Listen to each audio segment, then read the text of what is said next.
अस्सलाम वालेकुम। आज हम जो है वो reflex activity, reflex art, arc इन रिफ्लेक्सेस डिस्कस करेंगे। ठीक है, क्योंकि इससे पहले हमने जो है वो नर्वस सिस्टम स्टार्ट की थी। इसमें सीएनएस के इसके फिर जो टाइप्स थे, फिर जो बेसिक एंड स्ट्रक्चर यूनिट थी, न्यूरॉन, वो डिस्कस की थी। फिर इसके पार्ट्स, ठीक है, फिर इसमें एक्शन पोटेंशियल किस तरह जनरेट होती है, तो ये चीज़ें हमने डिस्कस की थी।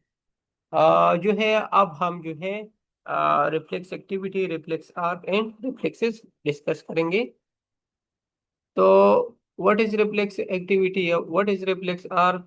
तो पहले हम जो है रिफ्लेक्स डिस्कस करेंगे। तो reflex activity the response to a peripheral nervous stimulus that occurs without our consciousness. ठीक है, टाइप ऑफ प्रोटेक्टिव मैकेनिज्म है ये reflex. Protect the body from irreversible damages. For example, when hand is placed on a hard object, it is withdraw immediately। ठीक है, तो ये जो immediately withdrawal है ना, तो ये है रिफ्लेक्स। ठीक है, और अगर हम immediately हैंड को विड्रॉ ना करें तो फिर क्या होगा कि डैमेज होगी। तो और वो भी इरिवर्सिबल होगी। तो इन इरिवर्सिबल डैमेजेस को हम प्रिवेंट करने के लिए हमारी बॉडी में एक प्रोटेक्टिव मैकेनिज्म है जिसको हम रिफ्लेक्स कहते हैं। ये रिफ्लेक्स आर किस तरह वर्क करते हैं? तो एनाटॉमिकल नर्वस पाथवे पर रिफ्लेक्स एक्शन। आप लोग जो है वो इससे पहले हमने जो है वो motor and sensory neuron discuss की थी। तो यहाँ पर जैसी हॉट ऑब्जेक्ट के साथ जो है हम फिंगर टच करते हैं, तो ये जो है एफरेंट आर्टियोल के थ्रू सीएनएस जाते हैं और वहाँ जो है मोटर न्यूरॉन के थ्रू वापस मैसेज आता है रिफ्लेक्स का। और हम इमीडिएटली जो है हैंड को विड्रॉ करते हैं। तो ये रिफ्लेक्स आर की एक जो है एक्शन है कि किस तरह जो है वो वर्क करती है। तो सेंसरी न्यूरॉन की थ्रू जो है सेंसेशन होती है, फिर वो सीएनएस जाके वहाँ प्रोसेस होके मोटर नर्व्स के थ्रू जो है वो मैसेज आता है और हम हैंड को विड्रॉ करते हैं। अब components of the reflex are क्या है कि एक तो रिसेप्टर्स है, दूसरा एप्रन नर्व है, थर्ड जो है वो सेंटर है, फोर्थ एप्रन नर्व है, एंड फिफ्थ इफेक्टर ऑर्गन है। फॉर एग्जांपल ये रिसेप्टर है जो फिंगर में प्रेजेंट होते हैं। तो जैसे ही ये रिसेप्टर जो है वो सेंस करे हार्ट ऑब्जेक्ट को, तो एप्रन नर्व के थ्रू या सेंसरी न्यूरॉन, दोनों, हम ये जो है इंटरचेंजेबल टर्मिनोलॉजी है, ये जो है मैसेज जाता है सेंटर्स को, वहाँ प्रोसेस होकर एप्रन नर्व या मोटर नर्व के थ्रू वापस आता है इफेक्टर आर्गन। अगर इफेक्टर आर्गन हम मसल लेते हैं, तो जैसे ही मसल को जो है वो रिस्पॉन्स मिलता है तो वो क्या करती है, विड्रावल करती है। ठीक है, तो ये एक रिफ्लेक्स आर की कंपोनेंट्स है। तो व्हाट इज रिसेप्टर्स? जिस तरह हमने प्रीवियस लेक्चर में साइनेप्सिस में डिस्कस किया था कि केमिकल रिलीज होके से जो है वो रिसेप्टर्स को जो है वो एक्टिवेट करते हैं। ठीक है, तो तो ये कंपोनेंट थी। अब चूंकि हम रिसेप्टर डिस्कस करेंगे, तो what is receptor? Receptor is the end organ which receive the stimulus. ठीक है, जिस तरह हमने जो है वो सिनेप्सिस में बार बार डिस्कस कर रहे थे कि वो प्री सिनेप्टिक मेम्ब्रेन से न्यूरो रिलीज होते हैं और फिर वो पोस्ट सिनेप्टिक मेम्ब्रेन में जो है वो रिसेप्टर के साथ अटैच होके एक्शन पोटेंशियल को जनरेट करते हैं। तो वो रिसेप्टर जो है आज की क्लास में डिस्कस करेंगे। So when stimulated, impulses are generated in afferent nerve. Afferent nerve or sensory nerve. So what is afferent nerve? Afferent or sensory nerve transmit sensory impulses from the receptor to center. अब what is center? Center receive the sensory impulses via afferent nerve fiber and enter it generate appropriate motor impulses. Center is located in the brain or spinal cord. इसी तरह जो apparent nerve है, तो efferent और motor nerve transmit motor impulses from the centre to the effector organ. ठीक है, अब जो इफेक्टर ऑर्गन है, तो स्ट्रक्चर सच एज मसल और gland where the activity occur is in response to stimulus. अब अगर हम हार्ड ऑब्जेक्ट को टच करते हैं, तो यहाँ पर हमारा इफेक्टर ऑर्गन फिंगर होगा। ठीक है, या अगर जिस तरह हम जो है वो नॉइस को सुनते हैं, तो वह जो इफेक्टर ऑर्गन होती है ना, तो वो जो है वो एयर होगा। ठीक है, या अगर स्मेल अगर हम महसूस करते हैं, फील करते हैं, तो उस दौरान जो इफेक्टर ऑर्गन है तो वो नोज होगा। ठीक है, तो ये अकॉर्डिंग टू जो है वो स्टिमुलस डिपेंड करता है ऑर्गन पर। तो afferent and efferent nerve fibre may be connected directly to the centre. In some places, one or more neurons are interposed between these nerve fibers and the center connector neuron or interneurons. अब जो classification of reflexes है, तो reflexes are classified by 6 different method. अब जो first method है, तो depending upon whether inborn or required, depending upon situation anatomical classification होगी इसका, डिपेंडिंग अपॉन पर्पस तो ये है physiological classification, depending upon number of synapses, depending upon whether visual और somatic, and depending upon clinical basis. और ये हम जो है वन बाय वन डिटेल से डिस्कस करेंगे। तो जो इनबोर्न रिफ्लेक्स है या इसको अनकंडीशन रिफ्लेक्स भी कहते हैं, रिफ्लेक्सेस, ठीक है। So the natural reflexes which are present since the time of birth, hence the name inborn reflexes, do not require previous learning, training or conditioning, ठीक है। तो एग्जाम्पल इसका क्या है कि secretion of saliva when a drop of honey is kept in the mouth of a newborn baby. For the first time, the baby does not know the taste of honey, but still saliva is secreted, ठीक है। तो ये है inborn reflexes। अब जो acquired reflexes है या are condition reflexes है, तो reflexes that are develop after conditioning और ट्रेनिंग, ठीक है, are not inborn but acquired after birth, ठीक है। ये जो है प्रीवियस आप एक चीज का जो है वो आपका एक्सपीरियंस जो है एक्सपीरियंस हो जाए ना, तो फर्स्ट टाइम, तो सेकंड टाइम आप जब वो जो है ऑटोमेटिकली इसका रिफ्लेक्स जो है वो जो है परफॉर्म होगी, ठीक है। तो इसको कहते हैं acquired reflexes. So we need previous learning, training or conditioning. So example is the secretion of saliva by sight, smell, thought or hearing of a non-edible substances, ठीक है। तो ये जब सब जो है एक्वायर्ड, फॉर एग्जाम्पल जिस तरह हमने जो है अगर एक न्यू बॉर्न बेबी के करीब आप फूड रखते हैं ना, तो वो स्मेल को नहीं जानते, तो सलेवा की सिक्रेशन नहीं होगा। लेकिन जब वो बड़ा हो जाता है और फर्स्ट टाइम वो फूड खाता है ना, और वो स्मेल को जो है वो सेंस करता है कि ये स्मेल इस फूड का है। तो अब अगर सेकंड टाइम वो फूड की जो स्मेल है वो इसके करीब वो जो है वो सेंस करे ना, तो इस सेकंड टाइम वो उसका जो है वो सेलिब्रेशन आई, ठीक है। तो ये है एक्वायर्ड रिफ्लेक्सेस। इसी तरह डिपेंडिंग अपॉन सिचुएशन या एनाटॉमिकल क्लासिफिकेशन, तो reflexes are classified depending upon the situation of the centre. तो ये टू टाइप्स के हैं, cerebral reflexes, reflexes which have their centre in the cerebrum, ठीक है। Cortical reflexes, reflexes that have their centre in cerebral cortex. अब जो depending upon situation है या anatomical classification of the reflexes है ना, तो फर्स्ट जो टाइप है वो है mid brain reflexes, reflexes which have their centre in mid brain, ठीक है। बल्बर और मेडुलरी रिफ्लेक्सेस, तो reflexes which have their centre in medulla oblongata.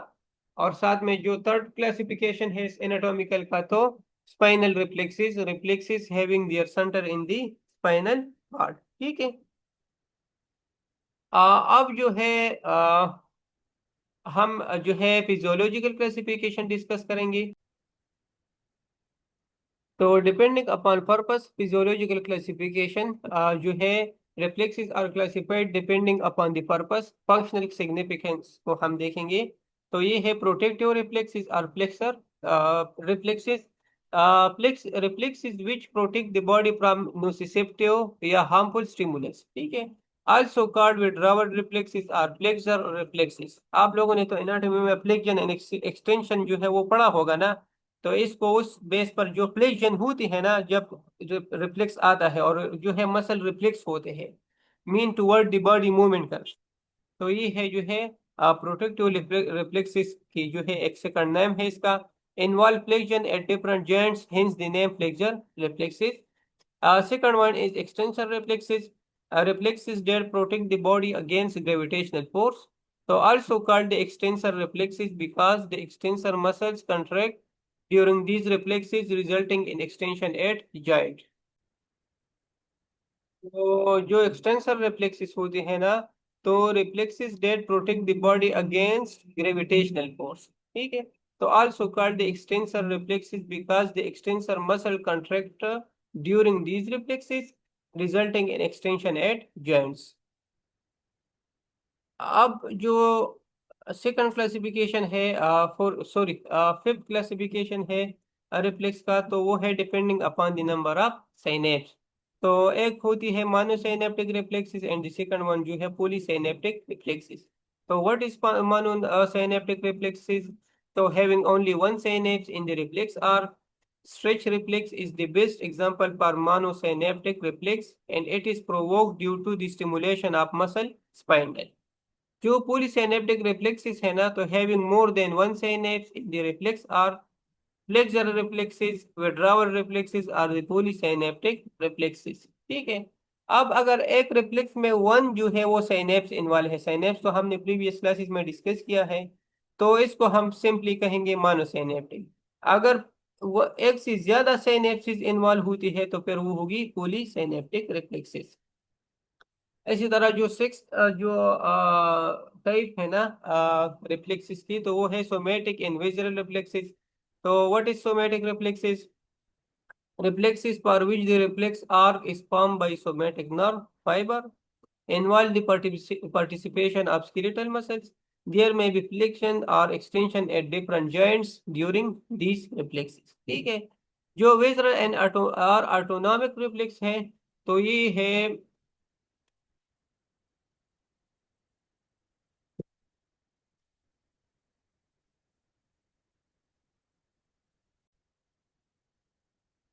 तो जो visceral और autonomic reflex है ना, so reflexes for which at least a part of reflex arc is formed by autonomic nerve fibers, involve participation of smooth muscle or cardiac muscles, include pupillary reflexes, GI reflexes, cardiovascular reflexes, and respiratory reflexes, etc. तो ये सब जो है visual और autonomic reflexes में आते हैं। अब जो depending upon clinical basis of the reflexes की जो है वो डिवीजन थी ना, तो इसमें सुपरफिशियल रिफ्लेक्सेस आते हैं, डीप रिफ्लेक्सेस आते हैं, विजुअल रिफ्लेक्सेस आते हैं, एंड पैथोलॉजिकल रिफ्लेक्सेस आते हैं। अब जो है ये जो पैथोलॉजिकल रिफ्लेक्सेस है ये हम वन बाय वन डिस्कस करेंगे, सॉरी जो क्लिनिकल बेसिस है ना, तो ये हम वन बाय वन डिस्कस करेंगे। तो फर्स्ट जो टाइप थी वो है सुपरफिशियल रिफ्लेक्सेस। तो reflexes which are provoked from the surface of the body. Superficial reflexes are of two types. ठीक है। एक है mucous membrane reflexes. Mucous membrane reflexes arises from the mucous membrane. और the second one is cutaneous reflexes और skin reflexes. तो ये है cutaneous reflexes are provoked from skin by the stimulation of the cutaneous receptors. इसी तरह जो superficial mucous membrane reflexes है, तो ये इसके फिर डिफरेंट टाइप्स है। रिफ्लेक्स जो है इसमें जो फर्स्ट वन है कॉर्नियल रिफ्लेक्स है। इसका स्टिमुलेस जो है वो इरिटेशन ऑफ द कॉर्निया है। रिस्पॉन्स इसका क्या होगा? इस रिफ्लेक्स की का रिस्पॉन्स होगा ब्लिंकिंग ऑफ आई या क्लोजर ऑफ द आईलिड। इसका जो एफरेंट नर्व है तो वो है फिफ्थ क्रेनियल नर्व, सेंटर इसका पोन्स है। और इफरेंट नर्व या मोटर नर्व जो है वो सेवंथ क्रेनियल नर्व है। और क्रेनियल नर्व हमने ऑलरेडी डिस्कस की है। जो सेकंड रिफ्लेक्स है कंजक्टिवल रिफ्लेक्स, इरिटेशन ऑफ कंजक्टिवा है इसका स्टिमुलस। जो रिस्पांस होगा तो ब्लिंकिंग ऑफ आई। और इसका efferent nerve fifth cranial nerve है, इसका सेंटर बी पोन्स है, और जो एफरंट है वो भी सेवन क्रेनियल नर्व है। इसी तरह जो नेजल रिफ्लेक्सेस है, स्नीजिंग रिफ्लेक्सेस, जो हम स्नीज करते हैं ना, तो इस किस वजह से होती है? तो irritation of nasal mucous membrane है। रिस्पॉन्स इसका स्नीजिंग होगा। और इसका जो सेंसरी नर्व या एफरेंट नर्व है वो फिफ्थ क्रेनियल नर्व है। सेंटर इसका होगा motor nucleus of fifth cranial nerve. और साथ में जो इफरेंट नर्व या मोटर नर्व है तो वो है ten cranial nerve and upper cervical nerve. ठीक है। जो फोर्थ और रिफ्लेक्स है अपोर type of superficial mucous membrane का जो है, तो वो है पेरेंजियल रिफ्लेक्स। और इसका जो स्टिमुलस है तो irritation of pharyngeal mucus membrane. और रिस्पांस क्या होगा? रिचिंग और गेगिंग, ओपनिंग ऑफ माउथ। गेगिंग रिफ्लेक्स आप लोग तो जानते हैं ना, जब हम अपने फिंगर को मुंह में डालते हैं ना, तो वो गेगिंग रिफ्लेक्स होती है। ठीक है। तो इसका जो एप्रन या सेंसरी नर्व है ना, तो वो है वो सेंसरी नर्व जो है वो नाइन क्रेनियल नर्व है। और साथ में जो सेंटर है तो nuclei of ten cranial nerve. और जो एप्रन नर्व या मोटर नर्व है ना, तो वो है टेन क्रेनियल नर्व। ठीक है। जो रिफ्लेक्स फिफ्थ है तो वोल्वर रिफ्लेक्स है। इसका जो इरिटेशन ऑफ वोल्वा है और रिस्पॉन्स रेजिंग ऑफ वोल्वा। जो एप्रन नर्व इसका है तो वो नाइन क्रेनियल नर्व है। सेंटर क्या होगा? Nuclei of ten cranial nerve. और जो एप्रन नर्व है वो भी टेन क्रेनियल नर्व है। ठीक है। जो डीप रिफ्लेक्स है ना, तो ये provoke from deeper structures beneath the skin like tendon. ठीक है, जो टेंडन होते हैं ना, इसके प्रोवोक की वजह से जब रिफ्लेक्स होती है तो इसको डीप रिफ्लेक्स कहते हैं। These reflexes are otherwise known as tendon reflexes. Visual reflexes जो है, reflexes arising from pupil and visual organs. तो other details of visual reflexes are already given above, जो हमने ऑलरेडी ऊपर जो है वो डिस्कस कर ली। टाइप्स ऑफ विजुअल रिफ्लेक्सेस जो है, following are the visual reflexes. तो इसमें प्यूपिलरी रिफ्लेक्सेस है, oculocardiac रिफ्लेक्स है एंड कैरोटिड साइनस रिफ्लेक्स है। अब जो प्यूपिलरी रिफ्लेक्स, अब ये जो है विजुअल रिफ्लेक्स का जो टाइप है ना, प्यूपिलरी रिफ्लेक्स, तो ये वो रिफ्लेक्स है in which the size of pupil is altered. Pupil reflexes are light reflex, जब हमारे आंख को जो है वो डायरेक्ट लाइट पड़ जाता है ना, तो हम आई को डायरेक्टली क्लोज करते हैं, हमारी प्यूपिल साइज जो है वो कंस्ट्रिक्ट हो जाती है। ठीक है, तो ये लाइट रिफ्लेक्स है, accommodation reflex and सीलियो spinal reflex. अब जो लेट रिफ्लेक्स का है ना, तो इसको एक है direct light reflex and the second one को कहते हैं इनडायरेक्ट लाइट रिफ्लेक्स। तो light reflex, what is light reflex? When retina of the I is stimulated by a sudden flash of light, construction of प्यूपिल आकर। अब जब direct light reflex होगी तो इसमें क्या होगी कि stimulation of retina in one eye by flash of light causes constriction of pupil in the same eye। ठीक है, लेकिन जो इनडायरेक्ट लाइट रिफ्लेक्स होते हैं ना, तो stimulation of retina in one eye by flash of light causes simultaneous constriction of pupil in the other eye also। ठीक है, तो इसको कहते हैं इनडायरेक्ट लाइट रिफ्लेक्स। अब जो अकोमोडेशन रिफ्लेक्स है ना, तो while eyes are fixed on a distant object and if another object is brought in front of the eye near the eye, the vision shift from far object to near object। ठीक है, तो during that time some changes occur in the eyes। तो changes during accommodation reflexes are constriction of the pupil, convergence of eyeball and increase in anterior curvature of lens। Ciliospinal reflex जो है, तो ये dilatation of pupil due to stimulation of skin over the neck. ठीक है, जब नेक की skin को हम जब इरिटेट करते हैं ना, तो इस वजह से भी जो प्यूपिल है वो डायलेट होती है, तो इसको कहते हैं सीलियोस्पाइनल रिफ्लेक्स। अगुलोकार्डिक रिफ्लेक्स क्या चीज है? तो reflex in which heart rate decreases due to the pressure applied over eyeball. Carotid sinus reflex. So, carotid sinus reflex is the decrease in heart rate and blood pressure caused by pressure over carotid sinus in neck due to tight collar। अब जो pathological reflexes है, तो reflexes that are provoked only in pathological conditions. Well known pathological reflexes are Babinski sign, clonus and pendular movements. आप properties of reflexes क्या है? जो reflexes हम अब तक डिस्कस कर रहे थे ना, अब इसकी कुछ प्रॉपर्टीज है। तो फर्स्ट जो है वो वन वे कंडक्शन, जिसको हम बिल मैगिंडी लॉ कहते हैं। During any reflex activity impulses are transmitted in only one direction through the reflex arc as per Bell Magendie law। The impulses pass from receptor to center and then from center to effector organ। जिस तरह हमने इससे पहले जो reflex activity क्या component discuss कर लेना, कि स्टिमुलस होगा, सेंसरी नर्व होगा, फिर सेंटर होगा, फिर मोटर नर्व होगा, फिर इफेक्टर आर्गन। ठीक है, तो ये यूनिडायरेक्शनल है। सेकंड जो है रिएक्शन टाइम, तो time interval between application of stimulus and the onset of reflex, it depends upon the length of afferent and efferent nerve fibers, velocity of a pulse through these fibers and central delay। Central delay is the delay at the synapse, synaptic delay. ठीक है, और वो delay होते हैं जब synapse से जो है वो एक, चूंकि ये दो नर्व्स के बीच में जो है वो गैप होती है, या एक नर्व एंड एक मसल फाइबर को के बीच में।